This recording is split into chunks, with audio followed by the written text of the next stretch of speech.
എല്ലാവർക്കും വിനീതമായ നമസ്കാരം. കഴിഞ്ഞ കുറേ നാളുകൾ നാം പൊതു തെരഞ്ഞെടുപ്പിൻ്റെ മൂർധന്യാവസ്ഥയിലായിരുന്നു. കണ്ടതും കേട്ടതുമൊക്കെ വോട്ടായി മാറിയപ്പോൾ നാം പ്രതീക്ഷിച്ചത് ഇനിയെങ്കിലും ഈ പ്രശ്നങ്ങളൊക്കെ ഒന്ന് കെട്ടടങ്ങുമെന്നാണ്. ഇലക്ഷൻ തന്ത്രങ്ങളിൽ പലരും പ്രചരിപ്പിച്ച കള്ളക്കഥകൾ അതൊക്കെ മറികടന്ന് ജനങ്ങൾ വോട്ട് ചെയ്ത് ഇപ്പോൾ അതിൻ്റെ റിസൾട്ട് പ്രതീക്ഷിച്ച് ഇരിക്കുമ്പോൾ പെട്ടെന്ന് പ്രതിപക്ഷ പാർട്ടികൾ തങ്ങളുടെ തോൽവി മുന്നിൽ കണ്ടിട്ടെന്നവണ്ണം തെരഞ്ഞെടുപ്പ് കമ്മീഷനെ അപഹസിക്കാൻ തുടങ്ങിയിരിക്കുന്നു. മുൻപെങ്ങും കണ്ടിട്ടില്ലാത്ത വിധം നാം കാണുന്ന ഈ നാടകങ്ങൾ എന്തിൻ്റെയോ പടപ്പുറപ്പാടാണെന്ന് മനസ്സിലാക്കുവാൻ വേറെ എങ്ങും പോകേണ്ടതില്ല. തെരഞ്ഞെടുപ്പ് സമയത്ത് തന്നെ തെരഞ്ഞെടുപ്പിനെ നേരിടാൻ അറിയാത്തവർ പലരെയും കുറ്റപ്പെടുത്തിയും പലരെയും ആക്ഷേപിച്ചും ഈ തെരഞ്ഞെടുപ്പ് തന്ത്രങ്ങൾ മെനഞ്ഞപ്പോൾ ജനങ്ങളുടെ ഇടയിലേക്ക് ഇറങ്ങാൻ മറന്നുപോയതാണ് എന്ന് ഇപ്പോൾ മനസ്സിലാകുന്നു.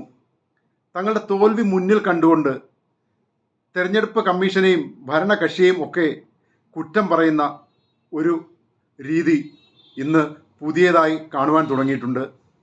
നാടിൻ്റെ വികസനത്തെ ഊന്നിപ്പറയാതെ നാടിൻ്റെ വികസനം നടത്തുന്ന രാഷ്ട്രീയ കക്ഷികളെ അധിക്ഷേപിച്ചുകൊണ്ട് അവരെ ആക്ഷേപിച്ചുകൊണ്ട് നടത്തുന്ന ഈ പ്രഹസനങ്ങൾ ജനങ്ങൾ മനസ്സിലാക്കിയിട്ടുണ്ട് എന്ന് വേണം കരുതാൻ.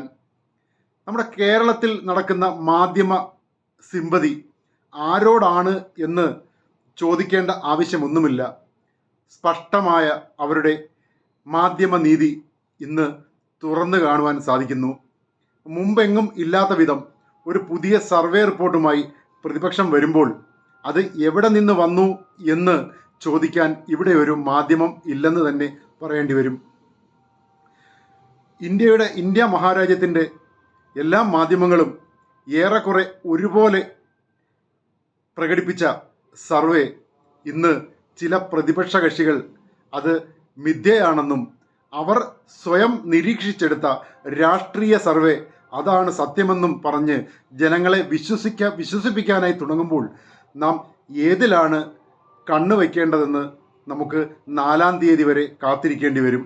പക്ഷേ റിസൾട്ടുകൾ വന്നാലും ഇവരുടെയൊക്കെ ചെറിയ ചെറിയ കുറ്റാരോപണങ്ങൾ നിലയ്ക്കുന്ന രീതിയിലല്ല ഇപ്പോഴത്തെ മാധ്യമ പോക്ക് എന്ന് നമുക്ക് മനസ്സിലാവും. കേരള രാഷ്ട്രീയത്തെ നിയന്ത്രിക്കുന്ന, കേരളത്തെ മാധ്യമ ലോകത്തെ നിയന്ത്രിക്കുന്ന ചില ബിസിനസ് കൂട്ടുകെട്ടുകൾ രാഷ്ട്രീയപരമായി അവർ വാർത്തകൾ മെനച്ച് ജനങ്ങളിലേക്ക് അവതരിപ്പിക്കുമ്പോൾ നാം അപഹസിക്കപ്പെടുകയും നാം കള്ളത്തരങ്ങൾക്ക് മുന്നിൽ തലകുനിക്കുകയും ചെയ്യുകയാണെന്ന് മലയാളികൾ മനസ്സിലാക്കി കഴിഞ്ഞു. ഇനിയെങ്കിലും ഈ കുറ്റാരോപണങ്ങളും കള്ളത്തരങ്ങളും മാറ്റി കിട്ടുന്ന വിധി, ജനവിധി ഏതായാലും അതിനെ സ്വീകരിക്കാൻ തയ്യാറാകാത്ത രാഷ്ട്രീയ പാർട്ടികൾ സ്വന്തം ബിസിനസ്സിനെയാണ് പരിപോഷിപ്പിക്കുന്നത് എന്ന് നമ്മൾ മനസ്സിലാക്കേണ്ടി വരും. രാഷ്ട്രീയത്തിൻ്റെ ചടുലതകളിൽപ്പെട്ട് ഇന്ന് വരെ കേരളത്തിലെ മലയാളികൾ ഉഴറി എന്നുണ്ടെങ്കിൽ അത് അവരുടെ കുറ്റമല്ല. രാഷ്ട്രീയത്തിൽ നിന്നും കിട്ടുന്ന ചെറിയ ചെറിയ സഹായങ്ങൾ മേടിച്ചുകൊണ്ട് രാഷ്ട്രത്തിൻ്റെ വികസനത്തെ മറന്ന ഒരു കൂട്ടമായി ഇന്ന് നമ്മുടെ നാട് മാറിയിരിക്കുന്നു. ഇന്നലെ വരെ കണ്ട സർവേകളിൽ നിന്നും വ്യത്യസ്തമായി സ്വയം രൂപീകരിച്ചെടുത്ത ഒരു പുതിയ റിസൾട്ടുമായി ഇന്ന് പ്രതിപക്ഷം നമ്മുടെ മുന്നിലേക്ക് വരുമ്പോൾ തോൽവിയുടെ മുന്നേയുള്ള ഒരു ജാമ്യമായി വേണം അതിനെ കണക്കുകൂട്ടാൻ. കഴിഞ്ഞ 10 വർഷക്കാലം ഭരണമില്ലാതെ സ്വന്തം കീശ കാലിയാവുന്നതുകൊണ്ട് ഒരു നിൽക്കക്കള്ളിയുമില്ലാതെ ശത്രു രാജ്യങ്ങളോടൊപ്പം ചേർന്നുകൊണ്ട്, ശത്രുപക്ഷത്തോടൊപ്പം ചേർന്നുകൊണ്ട് ഒരു ശത്രു നിര ഭാരതത്തിന് എതിരെ തുറന്നിരിക്കുകയാണ് എന്ന് ഇപ്പോൾ വ്യക്തമാകുന്നു.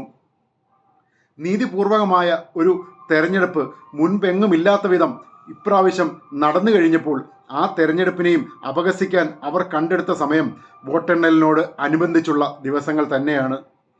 സ്വന്തം തോൽവി മുന്നിൽ കണ്ടുകൊണ്ടുള്ള രാഷ്ട്രീയത്തിലെ പ്രചാരണ തന്ത്രങ്ങൾ ഒക്കെ തോറ്റുപോയ ചിലരുടെ കഥന രോദനങ്ങൾ ഇന്ന് മാധ്യമങ്ങളിൽ നിറഞ്ഞു നിൽക്കുന്നു. എവിടുന്നോ കിട്ടിയ 295 സീറ്റ് എന്ന പ്രഹസന കഥയുമായി ചിലർ ഇറങ്ങിയിട്ടുണ്ട്. എന്തിനാണ് ഇത്തരം കള്ളക്കഥകൾ പ്രചരിപ്പിക്കുന്നത്? വെറും 24 മണിക്കൂർ കാത്തിരുന്നാൽ നമുക്ക് സത്യാവസ്ഥ അല്ലെങ്കിൽ നിജസ്ഥിതി മനസ്സിലാക്കാവുന്നതേയുള്ളൂ.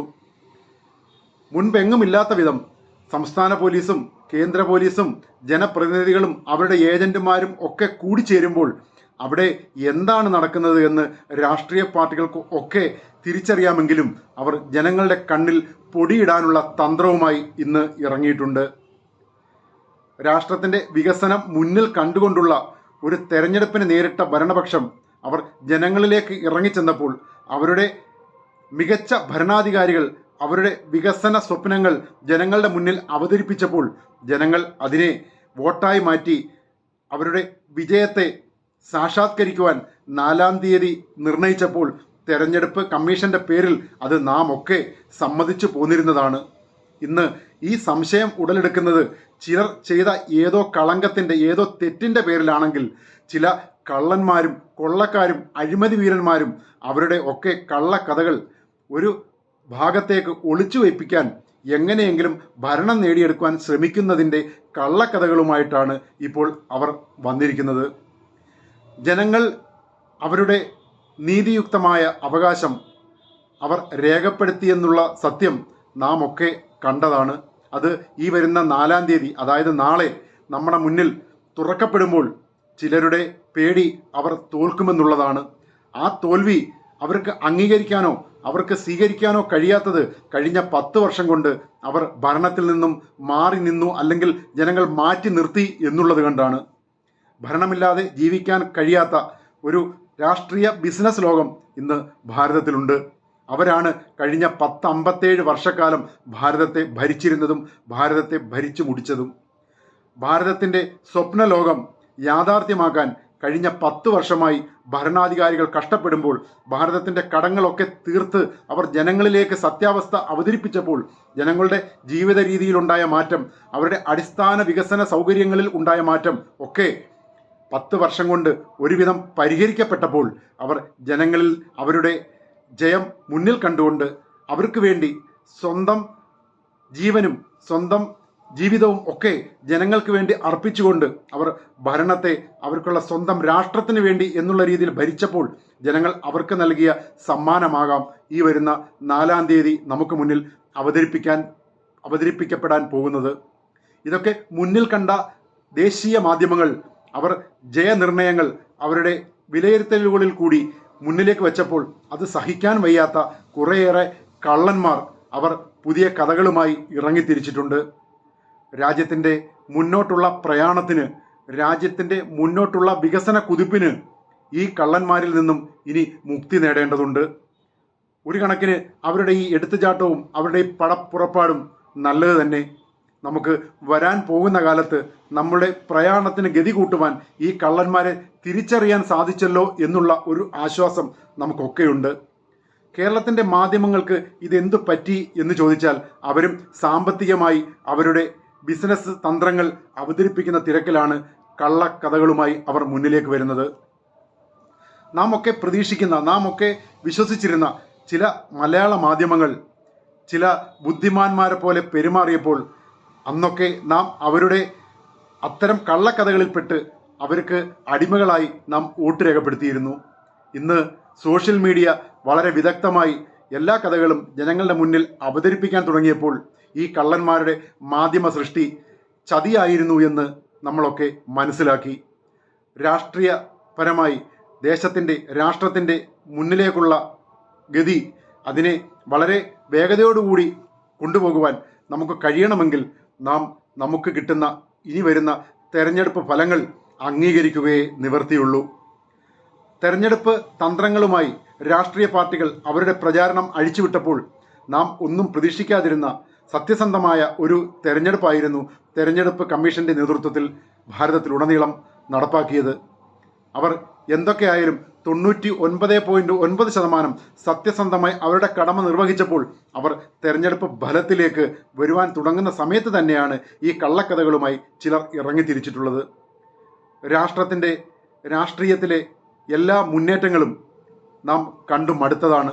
പക്ഷേ പുതിയ ഒരു വികസന കുതിപ്പിലേക്ക് ലോകരാഷ്ട്രങ്ങളുടെ മുൻനിരയിലേക്ക് ഭാരതം പോകുമ്പോൾ യുവതലമുറകൾ പ്രതീക്ഷിക്കുന്നത് നമ്മുടെ രാജ്യത്ത് തന്നെ അവർ ഒരു തൊഴിൽ നേടുവാനാണ്. അങ്ങനെ രാഷ്ട്രീയപരമായും സാമ്പത്തികപരമായും സാമൂഹ്യപരമായും സാംസ്കാരികപരമായും നമ്മുടെ നാടിനെ മുന്നിലേക്ക് കൊണ്ടുവരാൻ ശ്രമിക്കുമ്പോൾ അതിനൊക്കെ ഇടങ്കോലിടാൻ ചില തത്വങ്ങൾ രാഷ്ട്രവിരുദ്ധ ശക്തികളോടൊപ്പം ചേർന്നുകൊണ്ട് നമുക്കെതിരെ പടപ്പുറപ്പാടുമായി ഇറങ്ങിത്തിരിച്ചിരിക്കുന്നു.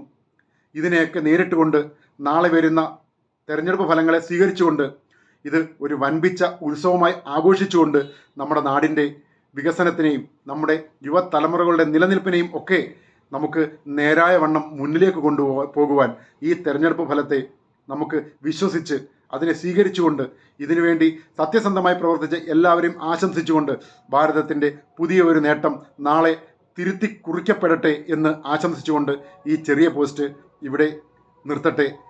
നന്ദി, നമസ്കാരം, ജയ് ഹിന്ദ്, വന്ദേ മാതരം, ജയ് ശ്രീറാം.